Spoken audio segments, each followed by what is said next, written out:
Vamos a abrir la Biblia, hermanos, en la primera carta a los Corintios, capítulo número 15.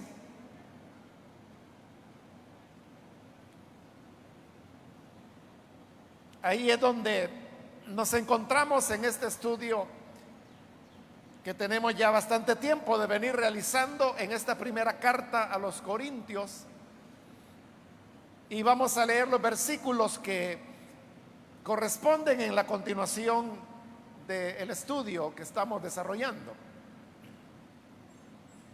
Dice entonces la palabra de Dios en Primera de Corintios, capítulo 15, versículo 20 en adelante: lo cierto es que Cristo ha sido levantado de entre los muertos como primicias de los que murieron. De hecho, ya que la muerte vino por medio de un hombre, también por medio de un hombre viene la resurrección de los muertos. Pues así como en Adán todos mueren, también en Cristo todos volverán a vivir. Pero cada uno en su debido orden. Cristo las primicias. Después, cuando Él venga, los que le pertenecen. Entonces vendrá el fin, cuando Él entregue el reino a Dios el Padre, luego de destruir todo dominio, autoridad y poder. Porque es necesario que Cristo reine hasta poner a todos sus enemigos debajo de sus pies. El último enemigo que será destruido es la muerte, pues Dios ha sometido todo a su dominio.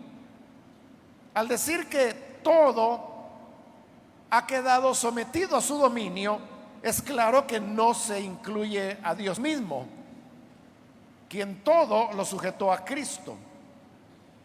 Y cuando todo le sea sometido, entonces el Hijo mismo se someterá a aquel que le sometió todo, para que Dios sea todo en todos.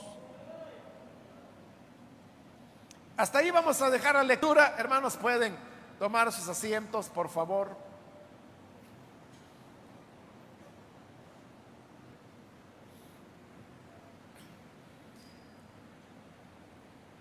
Hermanos, recordarán que en este capítulo 15 Pablo está desarrollando el tema acerca de la resurrección de los muertos. Y esto lo está haciendo porque dentro de la iglesia de Corinto habían algunos que andaban enseñando que no habría resurrección. Pero la semana anterior vimos cómo Pablo le dice que eso de que no hay resurrección es algo que no puede ser. Porque, como también lo explicamos, el conjunto de las doctrinas cristianas forman un solo sistema. Y decíamos de que uno no puede alterar un elemento sin echar a perder el resto. Y Pablo demostró cómo eso ocurría en el tema de la resurrección. Porque él decía, bueno, entonces, si es cierto lo que algunos dicen de que no hay resurrección de los muertos, entonces significa que Cristo tampoco resucitó. Y si Cristo no resucitó, entonces el mensaje del Evangelio es falso, porque está basado en el hecho de que Jesús resucitó. Y si el mensaje del Evangelio es falso, entonces nosotros, decía, somos hallados como mentirosos, porque nosotros hemos dado testimonio de que Él resucitó. Y si nosotros somos falsos, entonces la fe que ustedes han tenido tampoco sirve para nada. Y si solo estamos esperando en esa fe, en esa confianza, entonces somos lo más dignos de lástima de todos los seres humanos. Como decimos popularmente, engañados vamos a morir. Eso, como le digo, siguiendo lo que estas personas decían en Corinto, de que no había resurrección de los muertos. Entonces Pablo con eso demuestra que negar la resurrección de los muertos es negar el cristianismo. Pero ahora él va a comenzar a explicar ya desde un punto de vista positivo. Es decir, hay resurrección de los muertos. Eso es lo que dice el versículo 20. Lo cierto es que Cristo ha sido levantado de entre los muertos.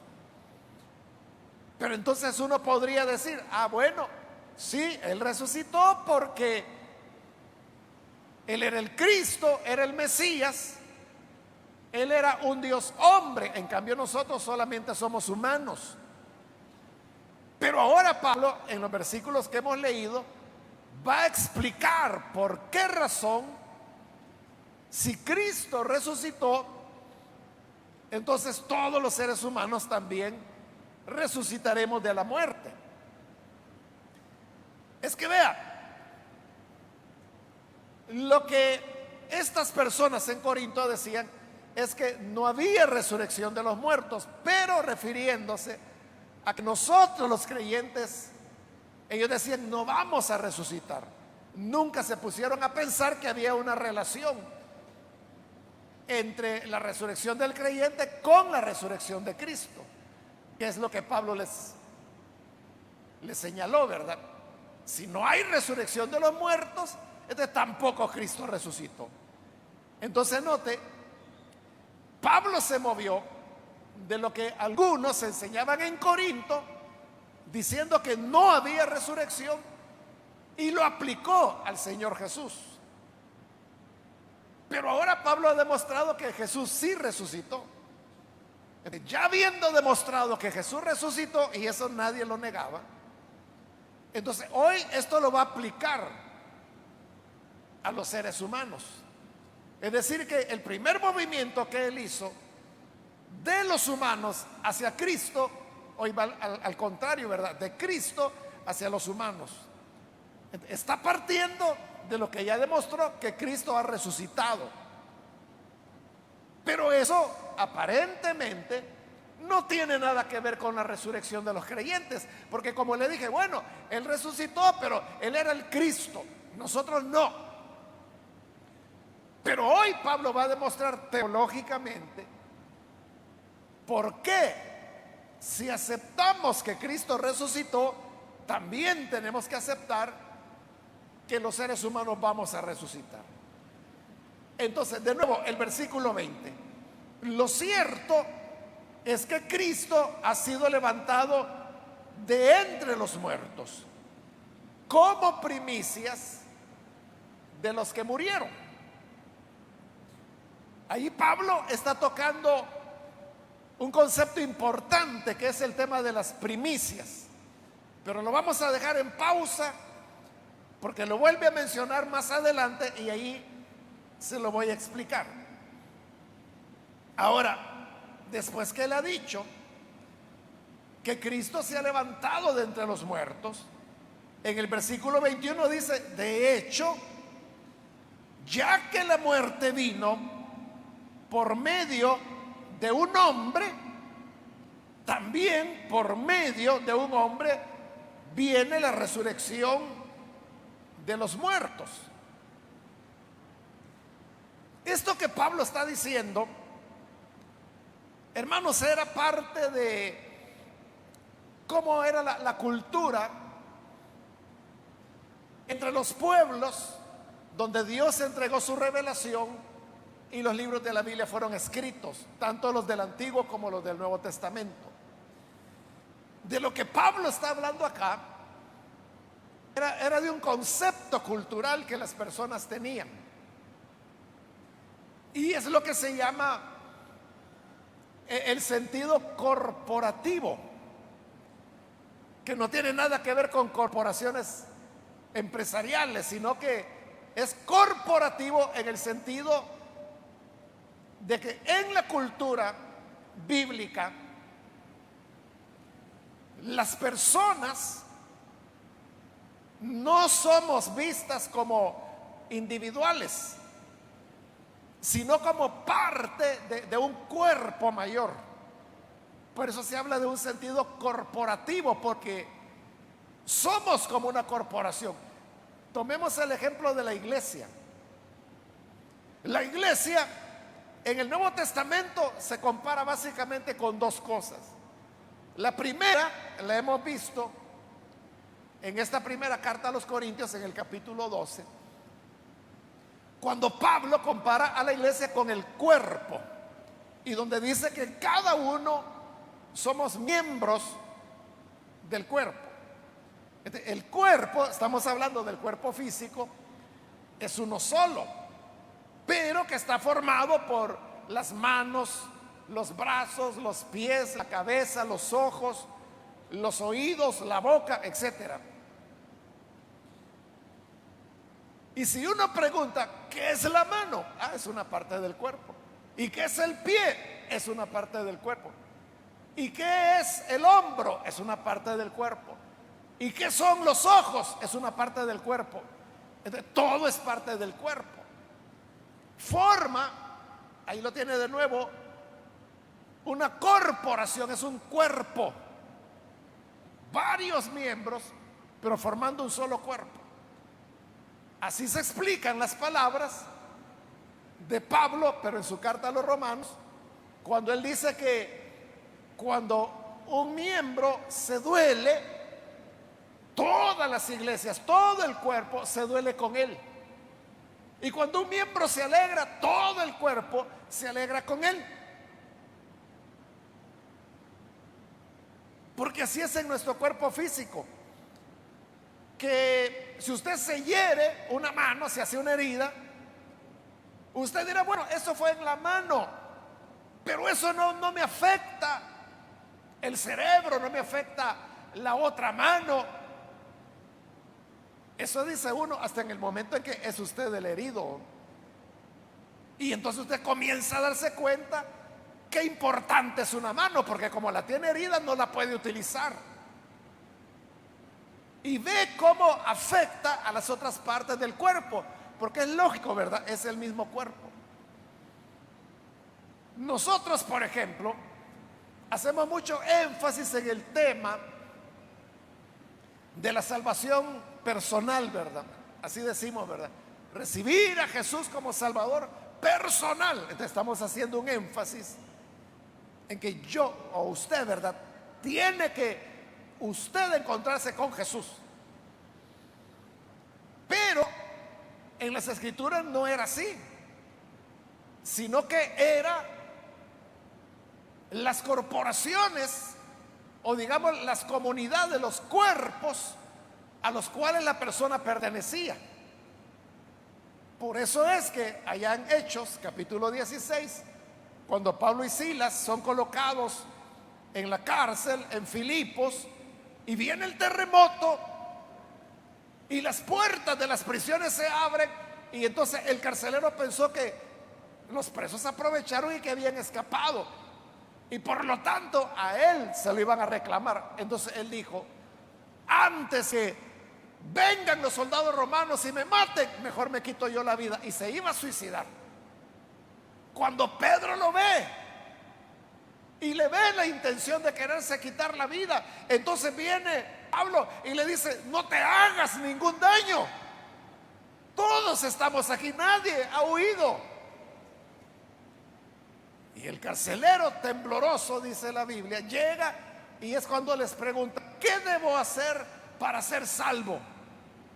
Y Pablo le responde, cree en el Señor Jesucristo y serás salvo tú y tu casa. Ese pasaje, hermanos, a nosotros nos causa complicaciones, ¿verdad? Porque como le digo, estamos acostumbrados a que la salvación es personal. Pero Pablo le está diciendo, cree tú y te vas a salvar tú y tu familia. Y uno dice, hombre, pero mire, la familia del carcelero tenía que creer también. Pero Pablo no está diciendo eso. Pablo lo que está diciendo es, serás salvo tú y tu familia si crees.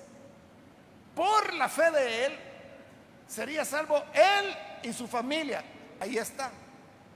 Es el sentido corporativo.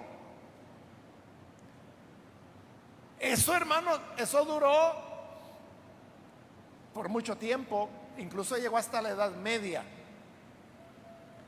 cuando los primeros, bueno, no los primeros, pero digamos los evangelistas o los misioneros que iban a naciones donde se practicaba el paganismo, ellos iban directamente al rey, al príncipe, lo que fuera que había en esa nación. Y cuando este rey o príncipe creía al evangelio, era bautizado. Pero una vez el rey o príncipe estaba bautizado, toda la nación, todo el reino se consideraba cristiano ya, aunque solo el rey hubiera creído y se hubiera bautizado. Pero ¿por qué? Ellos decían, esa nación ahora o ese reino ya son creyentes, porque era como la cabeza representada en el rey o el príncipe, el que había creído. De eso es de lo que Pablo está hablando, de ese sentido corporativo. Cuando nos dice, la muerte vino por medio de un hombre. Entonces, si la muerte vino a todos por medio de un hombre, también por medio de un hombre viene la resurrección. Y en el versículo 22 menciona quiénes son esos hombres. Pues así como en Adán todos mueren, también en Cristo todos volverán a vivir. Esto Pablo lo explica mejor en su carta a los Romanos, capítulo 5, cuando él dice que en Adán todos pecamos. Y así dice, la muerte pasó a todos los hombres. Fíjese, Adán es el que pecó, pero los que morimos somos todos. Todos vamos a morir físicamente. Y usted puede decir, pero ¿y yo qué tengo que ver con lo que Adán hizo? Si yo ni conozco a ese don Adán, yo no sé quién es. Y sabemos que él vivió hace milenios. Entonces, ¿cómo es que yo tengo que pagar por lo que él hizo? Es que no lo hizo solo él, sino que tomando una expresión de la Biblia que se encuentra en Hebreos, dice la palabra que nosotros ya estábamos en los lomos, es decir, en la cintura de Abraham cuando él cometió el pecado. Por lo tanto, lo que Adán hizo no lo hizo solo él, lo hicimos todos nosotros, porque estábamos en las cinturas de Adán. ¿Cómo es eso de que estábamos en la cintura de Adán? En la Biblia se utiliza la expresión los lomos, pero que se refiere a la cintura. ¿Pero por qué dice que estábamos en la cintura de Adán? Porque los antiguos pensaban que en la cintura era donde los hombres colectaban y generaban el esperma, que ellos sabían que era el que producía el embarazo cuando había una relación sexual. Entonces, lo que está diciendo es de que todos estábamos en Adán porque estuvimos en su esperma, en el sentido de que Adán tuvo sus hijos e hijas también. Entonces su simiente pasó de él a sus hijos luego a sus nietos, luego a los bisnietos, y así sucesivamente hasta llegar a nosotros. Nosotros somos hijos de Adán. Y todos los descendientes que podamos tener también, todos serán hijos de Adán. Por eso, lo que Adán hizo, que fue pecar, y recuerde que el Señor le había dicho: no comerás del fruto del árbol del conocimiento del bien y del mal. El día que comas de él, morirás. Comió y murió.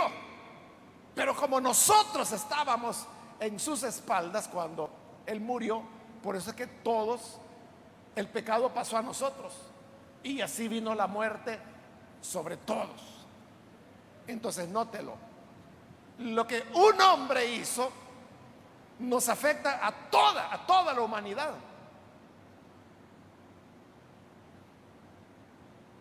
Porque los seres humanos somos eso, somos humanidad. Y aunque no conozcamos a la otra persona, pero si es un ser humano, de alguna forma es nuestro hermano, porque de alguna forma él y usted son descendientes de Adán. Tenemos el mismo padre. Por lo tanto, somos hermanos entre todos.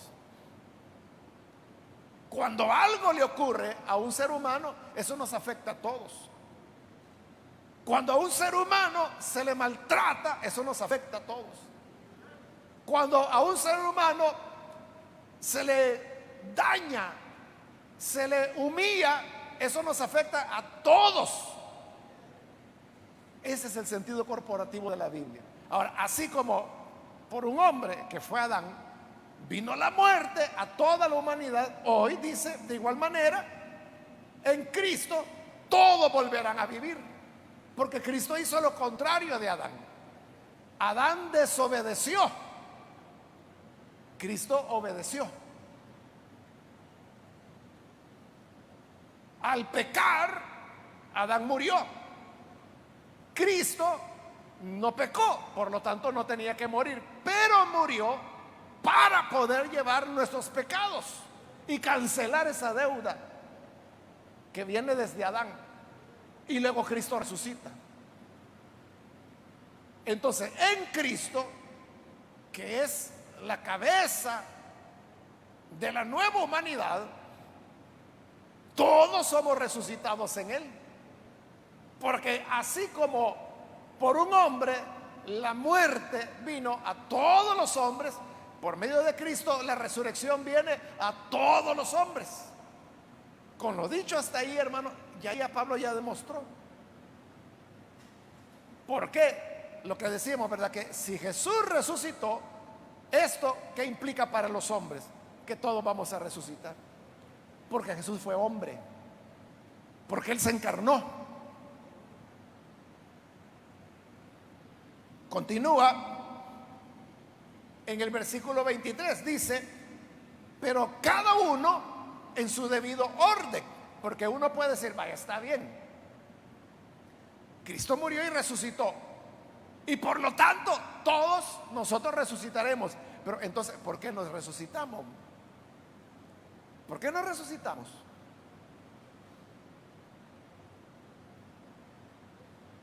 Pablo hace 2000 años que murió y no ha resucitado. Juan el Bautista lo mataron antes, ¿verdad? Y no ha resucitado todavía. Nadie ha resucitado. Entonces, ¿qué está fallando en esto? O sea, si es cierto lo que Pablo dice, que por medio de Cristo todos vamos a ser resucitados, ¿por qué no? Nadie está resucitando. Entonces, Pablo lo va a explicar. Dice, de nuevo el 23, cada uno en su debido orden. Es decir, hay un orden, hay un plan que Dios está desarrollando. Y esta es la parte más importante del argumento de Pablo. Y es que él dice que la resurrección de Jesús es como el arranque del plan que Dios tiene para los últimos días. Aquí es donde tengo que explicarle lo que le dije sobre el tema de las primicias.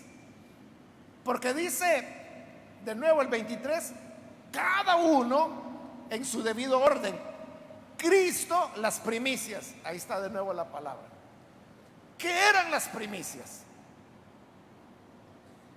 Las primicias, hermano, eran cuando un agricultor sembraba trigo o cebada.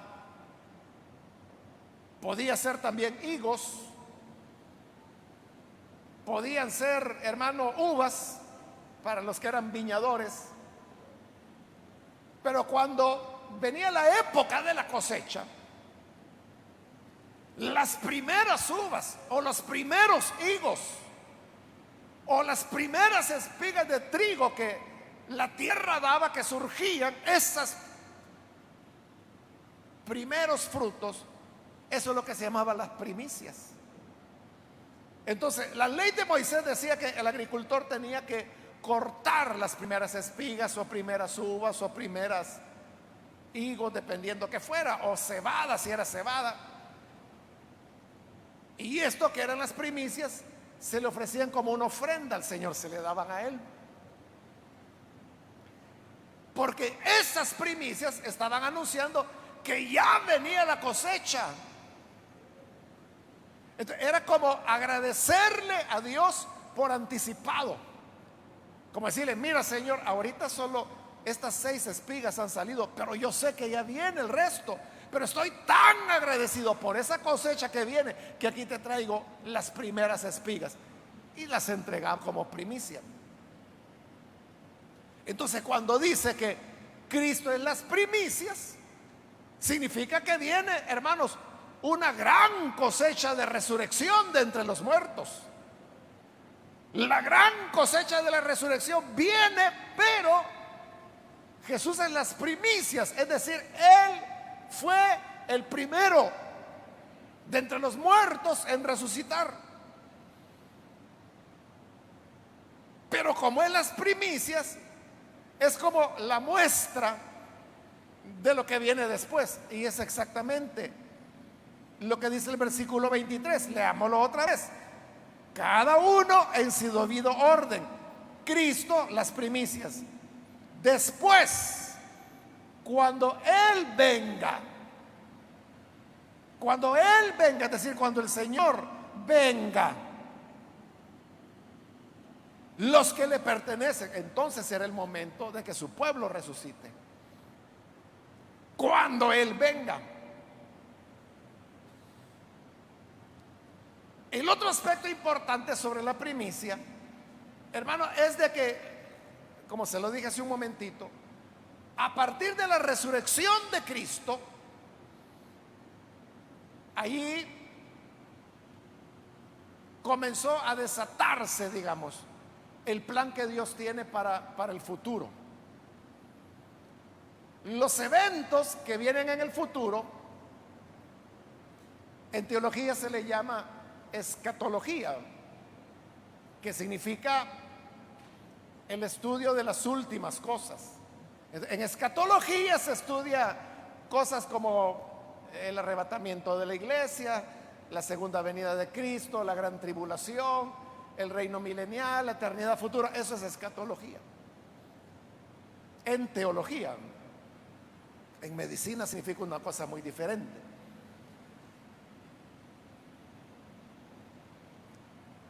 Dios tiene entonces un plan escatológico, es decir, un programa.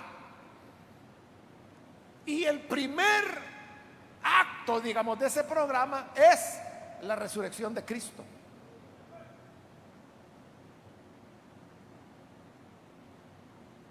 Cuando uno, hermano, desencadena la primera acción, eso va, hermanos, a repercutir en todo lo que viene a continuación. Es como que si usted tiene un vehículo y lo va a encender, entonces usted le da vuelta a la llave, el start decimos, ¿verdad? Pero start, usted sabe que lo que significa es inicio, ¿verdad? Eso exactamente es darle vuelta a la llave. Que cuando usted le da vuelta a la llave, lo que hace es que se completa un circuito eléctrico. Y ese circuito le da energía a un motor que hace que el motor mecánico, este es un motor eléctrico, pero hace que el motor mecánico, el verdadero motor del vehículo, comience a girar. Entonces, cuando comienza a girar, el motor está de tal manera construido que desencadena un ciclo. Y es que inyecta gasolina, entra aire, lo mezcla, el pistón lo compresiona, y cuando está compresionado la bujía arroja una chispa que provoca una explosión dentro de esa gasolina comprimida y empuja el pistón. Al empujarlo le da media vuelta al eje. Y luego el otro pistón, normalmente son 4 pistones. Hay motores de 6, de 8, de hasta de 12 pistones. Eso es lo que le va dando vuelta al eje. Y ese eje, ya girando, es el que se transmite a las llantas y el vehículo comienza a caminar. Pero todo este proceso que le he explicado comienza con darle vuelta a la llave. Entonces, en el plan escatológico de Dios podemos decir que el estarazo, como decimos, ¿verdad? El arranque, ese dar la llave para desencadenar todo, es la resurrección de Cristo. Entonces, al resucitar el Señor, allí comenzaron a desencadenarse todos los eventos escatológicos que nos van a llevar hasta la eternidad futura. Pablo no tiene aquí la intención, hermanos, de hacer una lista o de explicar detalladamente cuál es el plan de Dios para el futuro. No es ese su propósito. Él solo quiere mencionar algunos elementos. Entonces dice, bueno, Cristo resucitó, Él es las primicias. Pero no solo en las primicias, sino que al resucitar dio el estarazo para los planes, para el programa futuro de Dios, que en primer lugar lo que contempla es la venida de Él, su regreso. Entonces dice, cuando Él vuelva, resucitarán los que son de Él.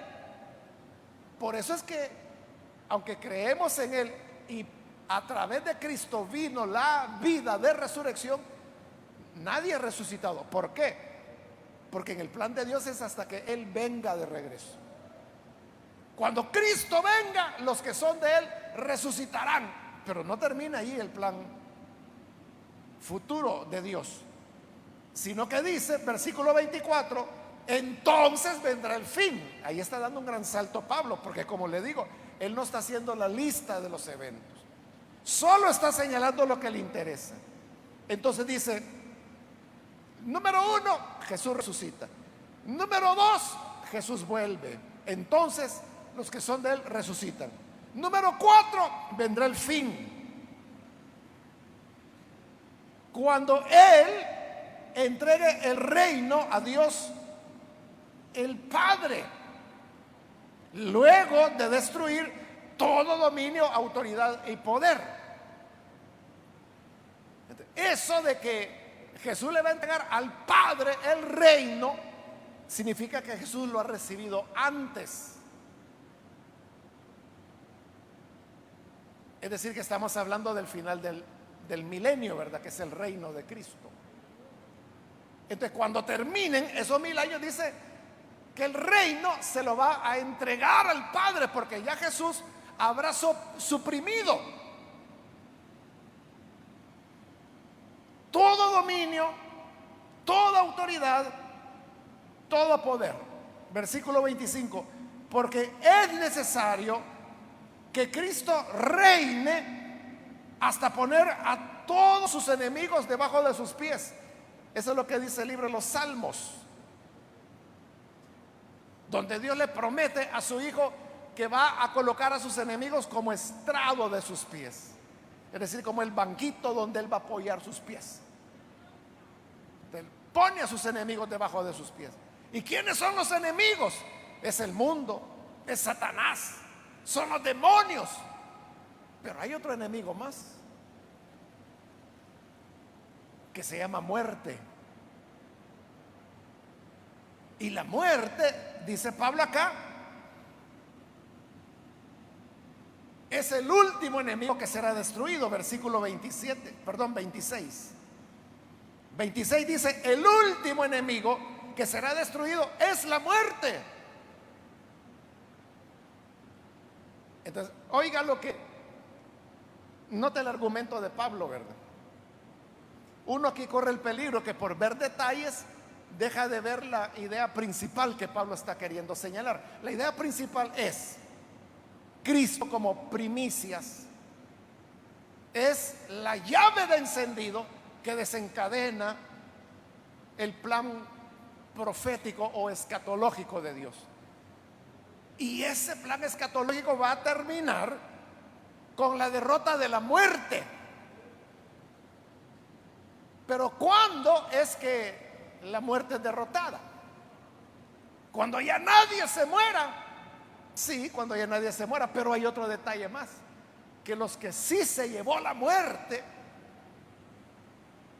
esa muerte será derrotada solo cuando el Señor le arrebate a los que se llevó. ¿Y eso cómo se logra? Que los muertos resuciten. Ahí cierra Pablo su argumento. ¿Se da cuenta? Es un argumento teológico. Entonces, él está diciendo, vaya, ya aceptamos, partimos de que Jesús resucitó. Entonces, si Jesús resucitó, todos vamos a resucitar. ¿Por qué? No solo porque Él es cabeza de la humanidad como lo fue Adán, que es una razón, ¿verdad? Pero la otra razón es esta, la escatológica. Y es de que la resurrección de Jesús es el primer acto, el estarazo, como le decía, de el plan escatológico de Dios. Y el último es la derrota de la muerte. ¿Y cómo se derrota la muerte? Por la resurrección. Entonces, ¿qué significa esto? Que si Cristo resucitó, todos vamos a resucitar entonces. Ese es el argumento de Pablo.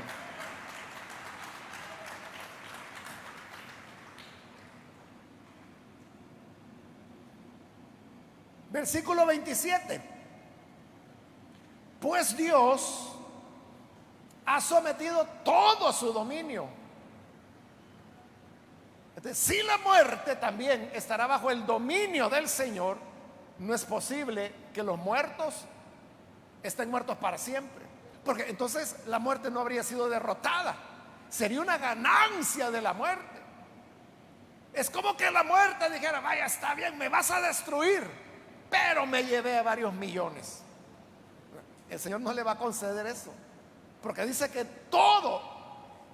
Y por eso es que cuando yo leí esos versículos, hermano, yo daba fuerza en la palabra todo, todo, todo, que lo repite como 4 veces en 2 versículos, porque eso es lo que Pablo quiere remarcar,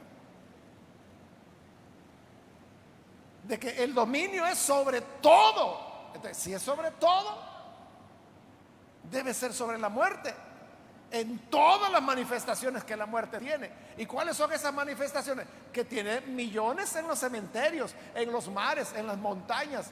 Hay personas que no se sabe, hermano, dónde sus cuerpos quedaron, sus familiares nunca lo supieron. Esas son victorias de la muerte. Pero dice que el Padre va a poner todo, todo bajo el dominio del Señor. Por lo tanto, no le va a quedar ni muerto a la muerte. El Señor se lo va a arrebatar todos. ¿Y cómo lo va a hacer? Resucitándolos. Así es como va a derrotar a la muerte. Sigo con el 27. Al decir que todo ha quedado sometido a su dominio, es claro que no se incluye a Dios mismo, quien todo lo sometió a Cristo. Es decir, el que hizo eso de someter todo al dominio de Cristo fue el Padre. Entonces dice Pablo, todo es todo, excepto el Padre, que fue el que le sometió todo al Hijo. El Padre no se va a someter al Hijo, al contrario, es el Hijo el que se va a someter a Él, como lo dice el siguiente versículo, el 28.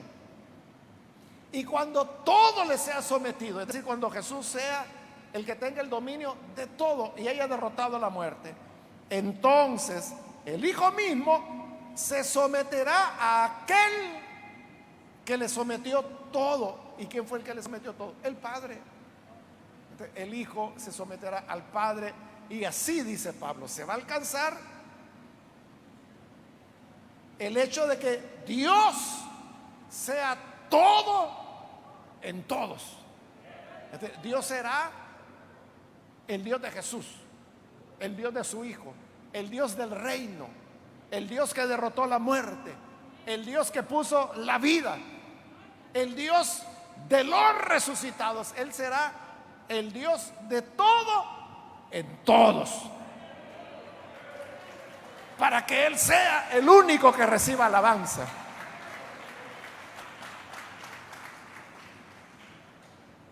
Ahí termina el argumento de Pablo. En los versículos que siguen, él va a seguir demostrando por qué hay resurrección, pero lo va a hacer desde otro enfoque. Pero eso será en la próxima oportunidad. Por ahora, hermanos, estos dos argumentos que Pablo ha presentado, uno es el que somos una entidad corporativa de la cual Cristo es parte nuestra, y si Él resucitó, entonces vamos a resucitar. Y lo otro es que Dios tiene un programa escatológico que está desarrollando y que ya comenzó con la resurrección de Jesús. Si usted dice, mire, ¿y yo cómo puedo tener la seguridad de que Cristo volverá? Porque Él resucitó. Y el haber resucitado es el primer evento del programa de Dios para el tiempo futuro. Y ya ocurrió. Entonces seguirá ocurriendo todo lo demás. De manera, hermanos, que nosotros, si el Señor tarda en venir, moriremos. Y el morir, hermanos, nos van a llevar a sepultar a donde se pueda, ¿verdad? Porque ya están bien llenos los cementerios. En algún lugar nos van a dejar. Pero ahí vamos a estar no para siempre. Nuestro cuerpo se levantará. En este mismo capítulo 15, Pablo lo va a explicar. Y él va a decir a la final trompeta. Porque sonará la trompeta y los muertos en Cristo resucitarán. Resucitaremos, hermanos. Porque Jesús, que es nuestras primicias, ya lo hizo. Entonces, eso es seguro. Por eso, hermano, no importa que en esta vida nosotros tengamos que renunciar a ciertas cosas, negarnos a otras por amor al Señor. Porque estas negaciones, hermano, no es nada, es un periodo corto, solo vamos a estar unas décadas sobre esta tierra. Pero al resucitar, estaremos por la eternidad con el Señor. Ya no habrá más muerte. Ya no habrá más muerte. Porque la muerte estará vencida, estará derrotada. Así que con ánimo, hermanos, sirvamos al Señor, amémosle, porque viviremos con Él. Vamos a cerrar nuestros ojos y vamos a orar. Pero antes de hacer la oración, yo quiero invitar a las personas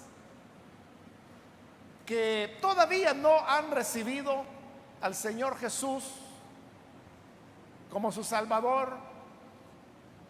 Pero si usted ha escuchado hoy la palabra, yo quiero invitarle para que usted no vaya a dejar pasar esta oportunidad y pueda recibir a Jesús, porque cuando usted cree en Jesús, usted llega a ser parte del cuerpo de Cristo, del cual Jesús es la cabeza. Y si Cristo resucitó, su cuerpo, es decir, los que creemos en Él, resucitaremos también en su venida. Si usted quiere tener esa esperanza, yo quiero invitarle para que hoy usted reciba al Señor Jesús. Y yo le invito para que allí donde usted se encuentra, si necesita recibir a Jesús, por favor póngase en pie en el lugar donde está y vamos a orar por usted con mucho gusto. ¿Hay alguna persona, algún amigo o amiga que hoy necesita recibir al Hijo de Dios? Puede ponerse en pie y vamos a orar por usted. ¿Hay alguna persona que lo hace? Venga el Hijo de Dios. Puede ponerse en pie. Queremos orar por usted para que usted pueda tener esa seguridad, esa convicción de que ya no habrá más muerte, porque el Señor la derrotó cuando Él se levantó de la tumba. No solo fue una victoria personal de Jesús, al vencer nos dio la victoria a todos los que creemos en Él. Por eso crea en Jesús ahora. Póngase en pie en este momento, vamos a orar. También quiero invitar, si hay hermanos o hermanas que se han alejado del Señor, pero usted necesita reconciliarse hoy, puede ponerse en pie también. Muy bien, aquí adelante hay una persona, que Dios lo bendiga. Alguien más que necesita hacerlo, puede ponerse en pie. Hay alguien más que se reconcilia con el Señor. Hoy es el momento, póngase en pie. Muy bien, de este lado hay otra persona, que Dios lo bendiga también. Alguien más que necesita reconciliarse con el Señor. Póngase en pie en este momento. Queremos orar. Voy a terminar ya la invitación, pero si hay alguien más que hoy necesita recibir al Señor Jesús, aproveche esta última llamada que estoy haciendo. Póngase en pie. Si es primera vez que recibe al Señor o si se reconcilia, hágalo en este momento, pues vamos a orar.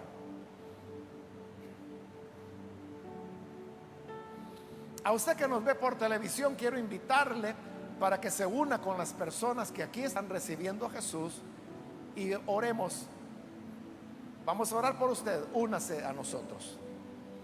Señor, gracias te damos por las personas que hoy están abriendo su corazón a ti, aquí en este lugar, como también a través de televisión, radio o internet. Donde quiera, Padre, que escuchan las personas y creen, entra en sus corazones. Cámbiales, Señor, transfórmales, que puedan tener una vida nueva, que puedan amarte. Y ayúdanos, Señor, a todo tu pueblo, para que podamos caminar en esa fe, entendiendo que cualquier renunciación, cualquier trabajo, cualquier esfuerzo que hagamos por ti, tendrá su recompensa. Y si no es en esta tierra, si no es en esta vida, será en la resurrección.